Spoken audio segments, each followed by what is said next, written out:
নমস্কার, রিপাবলিক বাংলায় আপনাদের স্বাগত। আমি ময়ূক রঞ্জন ঘোষ, আর এই মুহূর্তে আমার সঙ্গে রয়েছেন ভারতবর্ষের প্রাক্তন বিদেশ সচিব, G20-র ভারতবর্ষের কোঅর্ডিনেটর 2023 সালের, এবং তার পাশাপাশি দার্জিলিং পশ্চিমবঙ্গের সন্তান হর্ষবর্ধন শ্রিংলা। হর্ষজি, বহুত বহুত স্বাগত है आपको, অনেক অনেক ধন্যবাদ রিপাবলিক বাংলায় আসার জন্য। প্রথমত বলুন, আপনি কি করছেন দার্জিলিংয়ে? What's next? সবাই জানতে চাইছে যে what are you up to these days in Darjeeling. মানে দার্জিলিংয়ে কি আপনি কোনো রাস্কিন বন্ডের মতন কোনো ফিকশন নভেল হেলে লিখছেন, কোনো ক্যাফে খুলেছেন? How are you spending your time there? অনেক অনেক ধন্যবাদ মায়ুকজি। আমি আমার এলাকায় দার্জিলিং শিলিগুড়িয়ে অনেক ঘুরে ফিরেছি। জনগণ সাথে ভালো সম্পর্ক হয়েছে।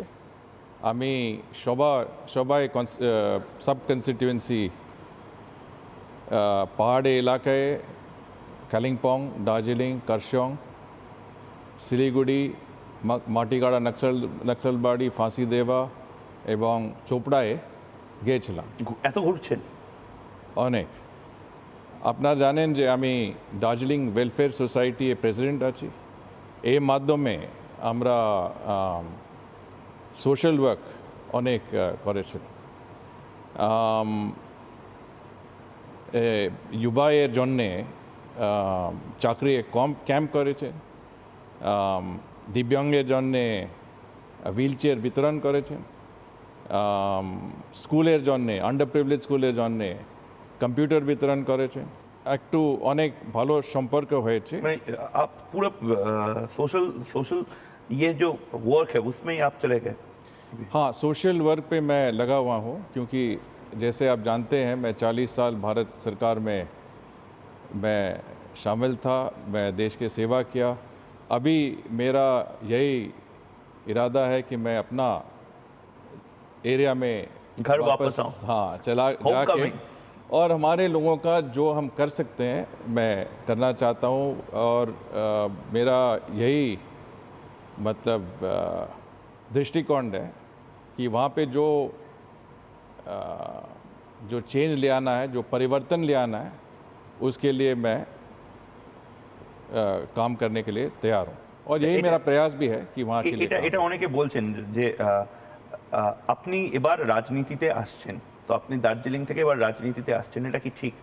देखिए, हमारा जो ऑब्जेक्टिव है ये तो हमारे लोगों के लिए जनता के हित में काम करने का है, और जो जनता का भावना है उसी के ऊपर हम चलेंगे। কোন দল, which পার্টি?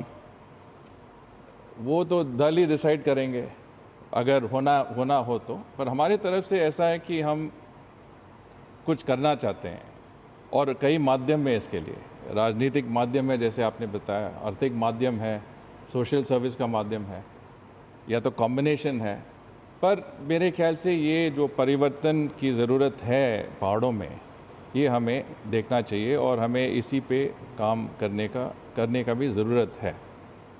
মিস্টার সিংলা, আপনি যেহেতু এক সময় বাংলাদেশে কাটিয়েছেন, এবং অনেকেই জানেন যে যখন এনআরসি বিরোধী যে মুভমেন্টগুলো হচ্ছিল সেই সময় বাংলাদেশে প্রাইম মিনিস্টার শেখ হাসিনাকে বোঝানো যে কেন সিএটা হচ্ছে, কেন আমরা ভারতবর্ষ এই জিনিস করছে, একেবারে ধরে ধরে বোঝানোর কাজটা ভারতবর্ষের প্রধানমন্ত্রী নরেন্দ্র মোদী শ্রী হর্ষবর্ধন শ্রিংলাকে দিয়েছিলেন।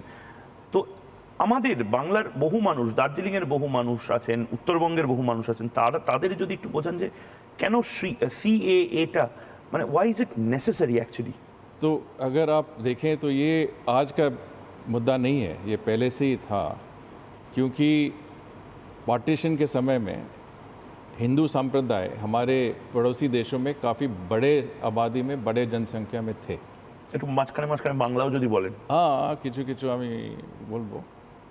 তো এই নম্বরে অনেক রিডিউস হয়ে গেছে। तो रिड्यूस, अगर ये हिंदुओं का जनसंख्या कम होते जा रहे हैं ये पड़ोसी देश में, तो वो कहाँ जाएंगे? तो भारत ही आएंगे। और भारत में हमें कुछ तो व्यवस्था करना चाहिए इन लोगों को, जो कि তো অনেকে বলছেন why not prosecuted Ahmadiyas, why not, মানে একটা কমিউনিটিকে বাদ দিয়ে সবাইকে নিয়ে আসার। देखिए, सभी कम्युनिटी के दुनिया में बहुत से कम्युनिटीज़ हैं, पर जो फोकस है हमारा, जो मेन जो कम्युनिटीज़ हैं, जो मेन मुद्दा था पार्टीशन में, 2 या 3 देश बने थे, 3 देश बने थे या 2 देश बने थे, पर 2 हिस्सा थे, एक का पाकिस्तान बांग्लादेश था। तो उसमें काफ़ी मतलब उसमें हिंदुओं और मुसलमान के मतलब क्या करते हैं, कैसे कह सकते हैं, सेपरेट करने के लिए ये 2 देश क्रिएट किए थे, सेपरेट होमलैंड ये मुस्लिम्स के लिए। आज आप देखेंगे कि दोनों जगह में मतलब माइनॉरिटीज़ तो हैं, पर जो माइनॉरिटीज़ इन देशों में कम होते जा रहे हैं।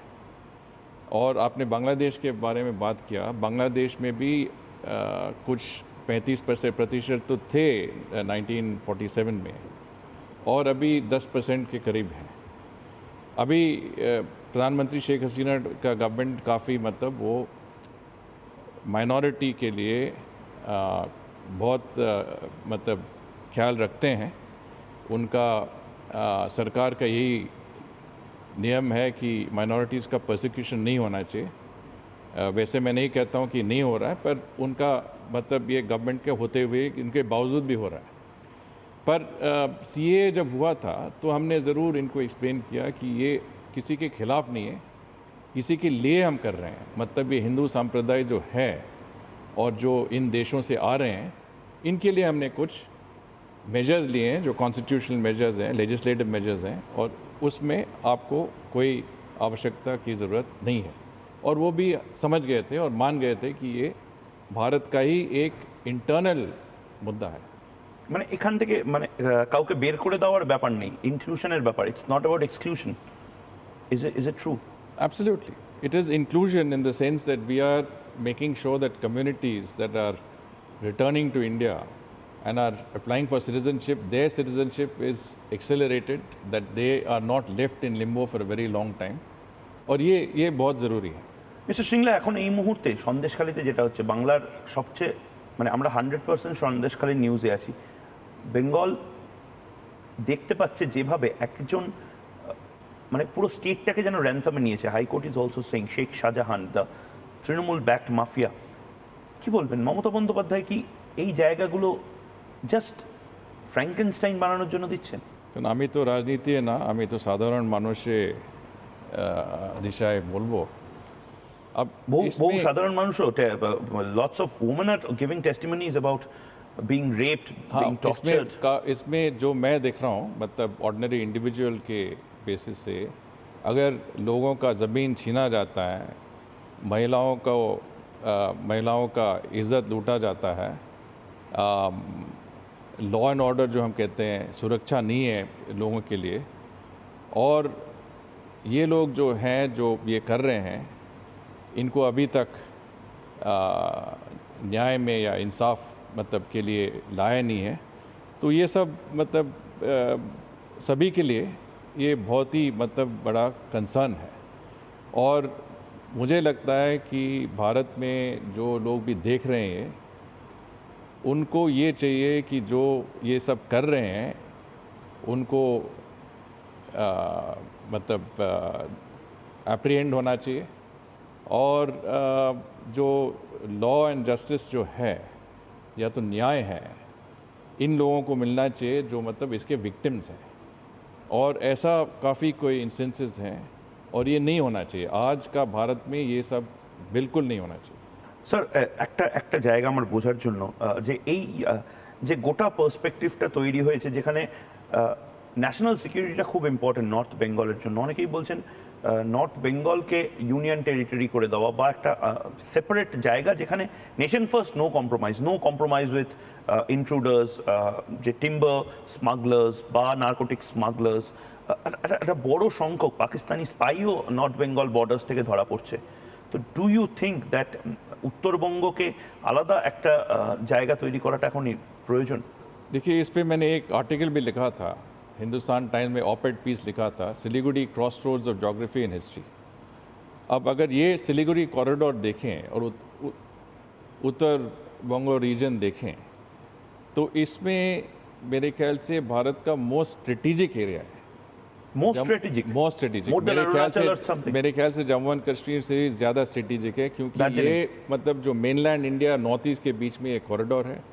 इसके साथ 4 बॉर्डर्स जुड़े हुए हैं, मतलब अंतर्राष्ट्रीय बॉर्डर्स जुड़े हुए हैं। बांग्लादेश, एक साइड नेपाल, बांग्लादेश, भूटान। नेपाल, भूटान और उत्तर पे चीन भी है। तो ये हमें देखना चाहिए कि ये 22 किलोमीटर का जो सेपरेशन है, जो हमारे देश का ये मतलब बहुत ही छोटा जो टेरिटरी है, ये हमें स्ट्रेटिजिक तौर से देखना चाहिए कि हमारे देश के लिए ये बहुत ही महत्वपूर्ण इलाका है, सिलीगुड़ी इलाका, और इसमें हमें फोकस करना चाहिए इसका विकास के लिए, इन लोगों के डेवलपमेंट के लिए, इंफ्रास्ट्रक्चर डेवलपमेंट के लिए, और सुरक्षा की तरफ से हमें जो वो मेजर्स लेने चाहिए जिससे हमारा ये स्ट्रेटिजिक एरिया भी सिक्योर हो जाए। ये मेरे ख्याल में ये बहुत ही महत्वपूर्ण है, মানে সেটা हमें करना चाहिए। अगर अगर स्टेट गवर्नमेंट के अंदर ही ये रहे तो उसमें कोई ये नहीं है। नहीं, मैं उसमें नहीं जाना चाहता हूँ क्योंकि ये सरकार देखेगी कि मतलब इसका ये समस्या का समाधान मैं बता नहीं सकता, पर मैं ज़रूर ये कहना चाहता हूँ कि ये मुद्दा एक बहुत ही बड़ा मुद्दा है, और आपने बताया बहुत ही कंसर्न्स हैं, और ये हमारे लिए एक स्ट्रेटिजिक और वल्नरेबल एरिया भी है। तो हमें इसमें कुछ फोकस ज़रूर करना चाहिए, और सेंटर को ज़रूर देखना चाहिए कि इस एरिया को हम स्ट्रेंथन कैसे कर सकते हैं, इस एरिया को हम कैसे सिक्योर कर सकते हैं, और इस एरिया के लोगों को कैसे हमें मतलब हमारी जो देश का तेज़ रफ्तार से हम बढ़ रहे हैं, इस एरिया को हम कैसे उससे जोड़ सकते हैं। তা আপনি কি মনে করেন উত্তরবঙ্গ অনুন্নত, আন্ডার ডেভেলপড, আন্ডার ডেভেলপ তো আছে, অনেক আন্ডার ডেভেলপড আছে বঞ্চিত কি কম্প্যারেটিভলি। কেন কিরম ভাবে? উত্তর ভারত, পশ্চিম ভারত, দক্ষিণ ভারত গ্রোথ রেট অনেক ज़्यादा আছে, অনেক বড় আছে। ईस्टर्न इंडिया में ग्रोथ रेट उससे बहुत बहुत कम है, तो ये थोड़ा सा एसिमेट्रिकल ग्रोथ भी हो गया। तो हमें इस पे भी फोकस करना चाहिए कि जो पूर्वी भारत है और नॉर्थ ईस्ट में, अभी आपने देखा प्रधानमंत्री नरेंद्र मोदी के नेतृत्व में 15% जीडीपी रखा गया है इनके लिए। सिक्किम का डेवलपमेंट बहुत जल्दी है, तो इसमें पश्चिम बंगाल, झारखंड, बिहार रह गए हैं। और पश्चिम बंगाल में भी आप देखें तो ये उत्तर बंगो है। उत्तर बंगो रीजन में सबसे कम रिसोर्सेज आते हैं। अब मैं दार्जिलिंग का हूँ, और मेरा पड़ोसी पहाड़, मैं देखता हूँ पड़ोसी पहाड़ सिक्किम है, वहाँ पे इतने ज़्यादा रिसोर्सेज हैं कि राज्य होते हुए इनको कोई रिसोर्सेज की कमी नहीं है। उस साइड देखता हूँ तो असम एक नॉर्थ ईस्ट का हिस्सा है, वहाँ भी नॉर्थ ईस्ट काउंसिल है। तो दार्जिलिंग के लोग कहते हैं कि हम एक ही, मतलब हमारा संस्कृति एक ही है, भाषा एक ही है, एक ही एरिया में रहते हैं, ज्योग्राफिकल एरिया, तो हमें क्यों आपने अलग दिशा से देख रहे हैं, हमें क्यों रिसोर्सेज मिल नहीं रहे हमारे डेवलपमेंट के लिए, हमारे आइडेंटिटी के लिए। तो ये सब मुद्दे बहुत ही अभी आज স্টেট গভর্নমেন্ট তো বলে যথেষ্ট টাকা পয়সা ডেভেলপমেন্ট, উত্তরবঙ্গ হাসছে বলে, north Bengal is smiling, is it not? जो अगर आप देखेंगे तो सेंट्रल स्कीम्स हैं, हाईवे आ रहा है, एयरपोर्ट बन रहा है, कुछ घर जल नल प्रोग्राम के स्कीम्स हैं, पर जो हमें चाहिए मतलब hospital facilities, medical facilities, health facilities, infrastructure, road, जो मतलब इंटरनल रोड जो है, नेशनल हाईवे के बारे में नहीं कर रहा, जो इंटरनल रोड्स हैं, इंफ्रास्ट्रक्चर है, लोगों के लिए जो अपॉर्चुनिटीज़ हैं, जैसे कि रोज़गार है। अब मैंने बताया था आपको, मैंने एक रोज़गार मेला भी किया, ऑर्गेनाइज़ किया, जिस पे 270 लोगों को काम तुरंत मिल गया, और वो लोग अभी काम में लगे भी हैं। तो ये सब हमें क्रिएट करना चाहिए, इंडस्ट्री को बुलाना चाहिए। मतलब इंडस्ट्री आएंगे जब आपको इन्वेस्टमेंट कंड्यूसिव क्लाइमेट आप क्रिएट करेंगे, करेक्ट, तब ना आएंगे, नहीं तो थोड़ी आएंगे ऐसा। तो IT, BPO sector, tourism sector, ये सब में, जैसे आपने सुना होगा गोल्डन ट्रायंगल है, जयपुर, आगरा, दिल्ली। हमें एक गोल्डन ट्रायंगल यहाँ क्रिएट करना चाहिए, जो टूरिज़्म ट्रायंगल है, जो पहाड़ी ट्रायंगल है, जो सिलीगुड़ी, दार्जिलिंग, गैंगटॉक का ट्रायंगल क्रिएट करना चाहिए, जिसमें इस एरिया क्षेत्र का डेवलपमेंट भी हो सकता है। वो क्रिएट करने के लिए रिसोर्सेज चाहिए, इन्वेस्टर्स चाहिए, फैसिलिटेशन चाहिए, वो अभी हम देख नहीं रहे।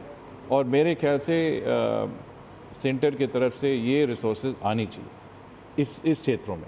मेडिकल फैसिलिटीज़, अब ज़्यादा बीमार हो गया तो सिलीगुड़ी में भी फैसिलिटी नहीं है, पहाड़ में तो है ही नहीं।